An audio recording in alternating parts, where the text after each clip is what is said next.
Vamos a hablar de algo que ocurrió el viernes, que fue el asesinato de, un alto mando ruso muy importante, que según explican desde Rusia, era uno de esos generales que Ucrania lo tenía atragantado, ¿no? Era muy molesto para los ucranianos, aparte un hombre que aparentemente, bueno, estamos hablando de Moskalik, Yaroslav Moskalik, teniente general que falleció en un coche bomba. Habían puesto un coche bomba frente a su residencia, ¿viste? Esos edificios típicos rusos donde está lleno de departamentos. Bueno, vivía ahí él, se estaba retirando de su vivienda y cuando se acerca al auto, estalla y muere allí quien fuera uno de los hombres más importantes, ¿no? Un alto mando, subjefe de la Dirección Principal de Operaciones del Estado Mayor de las Fuerzas Armadas de Rusia. Es el segundo caso de ataque al estilo terrorista en Rusia. Recordemos que el primero fue el de Igor Kirillov, que era el jefe de las Fuerzas de Protección Radiológica, Química y Biológica de Rusia, que también fallece como consecuencia de la explosión de un aparato eléctrico que estaba frente a su vivienda, una especie de monopatín. Bueno, y a partir de ahí empezó toda una investigación por parte del gobierno ruso que obviamente apunta contra Ucrania. Te decía, el dirigente de la región... A ver, son atentados donde Ucrania no dice fuimos nosotros, pero claramente todo indica que fueron ellos. Pero por supuesto, Está es claro. Evidente, en el medio de un conflicto. Además, lo que decía el dirigente de la región de Osetia del Norte, en Shailo, es que Ucrania tiene atragantadas a personas como Yaroslav. Y es por eso que apunta y utiliza estos métodos terroristas para atentar contra la vida de altos mandos. Y también ahí hay que decirlo, una inteligencia rusa que no está tal vez a la altura, ¿no? Porque si bien se vienen desarmando varios intentos terroristas en toda Rusia, en este caso un militar del rango de Yaroslav Moskalik es un golpe muy fuerte. Vamos a escuchar entonces lo que decía Rusia, cuáles eran las declaraciones que se hacían desde las Fuerzas Armadas una vez que se conocía el atentado contra este alto mando. El Comité de Investigación de Rusia ha abierto un caso penal por asesinato y por la circulación ilegal de explosivos tras la explosión de un coche en la calle Nesterov en la ciudad de Balashija. Según información preliminar, como resultado del incidente falleció el subjefe del Estado Mayor de la Dirección Operativa del Estado Mayor de las Fuerzas Armadas de Rusia, el teniente general Yaroslav Moskalik. De acuerdo con los datos disponibles, la detonación del vehículo, un Volkswagen Golf, se produjo debido a un artefacto explosivo improvisado cargado con elementos metálicos para causar daño. Un grupo de investigación, compuesto por investigadores, expertos forenses y personal operativo de unidades policiales, inició la inspección de la escena del crimen. Esa era la información que daba Svetlana Petrenko, portavoz del Comité de Investigación de Rusia. Y al mismo tiempo se daba, esto es también llamativo, al mismo tiempo se daba la reunión entre Putin y Steve Witkoff, que es el enviado especial de Trump a Estados Unidos, que me parece que no es menor. Ahí hubo acercamientos importantes, de hecho, después se da esta reunión informal entre Zelensky y Trump, una imagen con los cardenales de fondo, ¿no? Ahí en el funeral del Papa Francisco. Y según dijo Trump después, Zelensky está dispuesto a ceder Crimea. Porque ahí eso es un punto que le molestó muchísimo a Donald Trump, que generó molestia cuando Ucrania dice, uno de los puntos a debatir, a hablar en una mesa de negociación con Rusia es Crimea. Crimea que ya fue perdida hace mucho tiempo, en 2018, bajo el gobierno de Barack Obama. No pasó absolutamente nada, Ucrania no intentó recuperarla militarmente, es lo que dijo Trump, no se disparó un solo tiro y perdieron Crimea.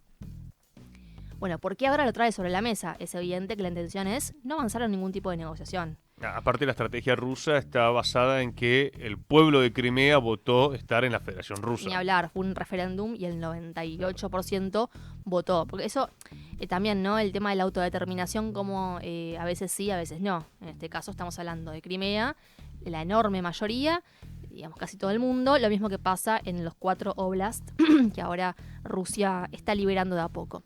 Donbass, Gerson y Zaporizhia. Bueno, ahora vamos a escuchar a Vladimir Putin, porque al mismo tiempo también se daba la liberación total de Kursk. Recordemos esta incursión militar que hace Ucrania, un Zelensky que decía que bueno, fue un riesgo que estuvo dispuesto a tomar, esto de invadir parte de Rusia como para que tener después una moneda de cambio.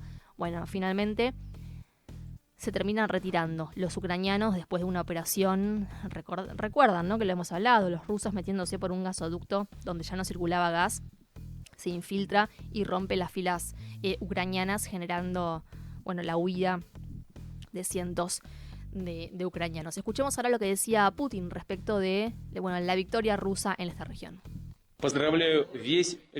Felicito a todo el personal de todas las unidades militares que participaron en la derrota de las formaciones neonazis que invadieron el territorio ruso en la región de Kursk. La apuesta del régimen de Kiev ha fracasado por completo y las enormes pérdidas sufridas por el enemigo, entre las fuerzas armadas de Ucrania más preparadas, entrenadas y equipadas para el combate incluso con material occidental, se trata de unidades de asalto y fuerzas especiales, tendrán sin duda repercusiones en la línea del frente y en toda la línea de contacto. Bueno, además, Putin le agradeció especialmente a Corea del Norte, en este caso. Rendimos homenaje al heroísmo, el alto nivel de formación especial y a la abnegación de los soldados coreanos que, hombro con los soldados rusos, defendieron nuestra patria como si fuera suya. Cumplieron su deber con honor y valor, cubriéndose de gloria inmarcesible, dijo Putin, que Rusia nunca va a olvidar la hazaña de las fuerzas norcoreanas. Siempre honraremos a los héroes coreanos que dieron su vida por Rusia, por nuestra libertad común, junto con hermanos de armas rusos. Bueno, y acá lo que hace directamente es admitir la participación de soldados de la República Democrática de Corea, que es parte de un tratado de asociación estratégica integral entre Rusia y este país. O sea, hay un marco legal que avala a Rusia a poder servirse de la ayuda de Corea del Norte. Bueno, desde ese país también, ¿no? Celebraron la liberación de Kursk y también da cuenta de cómo Putin va logrando un esquema de alianzas en caso de que Corea del Norte sufra algún tipo de ataque en algún momento. Obviamente que Rusia está obligada a participar, a defender a Corea del Norte. Son tratados estratégicos que se fueron firmando con algunos países de la región para fortalecer esa alianza militar. Después también Putin anunció que va a haber un alto al fuego durante las celebraciones del Día de la Victoria. Recuerdan que este 9 de mayo va a haber un gran acto en conmemoración al triunfo del Ejército Rojo sobre los nazis. Allí en Rusia se va a celebrar y es un acto, bueno, como son los 80 años, obviamente que va a ser a todo trapo, ¿no? Sí. Vamos a coordinar con Gaby Manso, compañera amiga de Radiográfica que está en Moscú, Así es. para ver si esta semana la tenemos. Y en ese caso se anunció entonces un alto al fuego por decisión del comandante en jefe supremo de las Fuerzas Armadas de la Federación de Rusia, Vladimir Putin. Es un comunicado del Kremlin este. Basándose en consideraciones humanitarias, la parte rusa declara un alto al fuego en los días del 80 aniversario del Día de la Victoria, desde el 7 al 8 de mayo, desde el 7 hasta el 11 de mayo sería, ¿no? Fines del 7 hasta las primeras horas del 11 de mayo, un alto al fuego por razones humanitarias. Y aparte porque muchos soldados también que están combatiendo en Ucrania son nietos de soldados que, bueno, combatieron en la Segunda Guerra Mundial. O bisnietos. Bueno, después vamos a escuchar a Sergei Lavrov, el canciller ruso, que se refirió a las negociaciones con Estados Unidos. Acá lo que decía Trump es, tiene que haber en algún momento un diálogo directo entre Ucrania y Rusia, porque si no, Estados Unidos se retira de las negociaciones. Ahora, la pregunta es, ¿qué significa retirarse de las negociaciones? Retirarse y no estar propiciando constantemente que se llegue a un acuerdo, pero al mismo tiempo seguir financiando a Kiev. o retirarse realmente y que se arregle Zelensky con Europa a ver hasta dónde llegan, y eso sería forzar, obviamente, una resolución definitiva, porque obviamente Ucrania no podría ni 3 días de corrido bancarse sola este conflicto, ¿no? Sabemos, y de hecho cuando Estados Unidos decide cortar la ayuda es cuando se da la recuperación de Kursk por parte de los rusos, porque ya si no hay asistencia de inteligencia ni entrega de armas, Que se meten queda completamente desprovista Ucrania. se meten en el gasoducto. Por eso, digo, en ese caso fue clave la retirada. Imagínate lo que pasaría si se retira completamente Estados Unidos de las negociaciones, digamos, también retirando la ayuda de todo tipo a nivel militar. Bueno, se termina en muy poco tiempo y se resuelve. Por eso también amaga con eso Donald Trump, que es más que nada un mensaje no a Zelensky, sino a Europa, a ver qué es lo que hacen. Escuchemos lo que decía Lavrov para cerrar este bloque sobre las negociaciones que están llevando adelante Rusia y Estados Unidos. El presidente de los Estados Unidos ha dicho que cree que Estados Unidos y Rusia tienen un acuerdo y que debe concretarse. ¿Está de acuerdo el presidente Putin? El presidente de los Estados Unidos cree, y creo que con razón, que estamos avanzando en la dirección correcta. La declaración del presidente menciona un acuerdo, y estamos listos para alcanzarlo, pero aún quedan algunos puntos específicos que deben afinarse.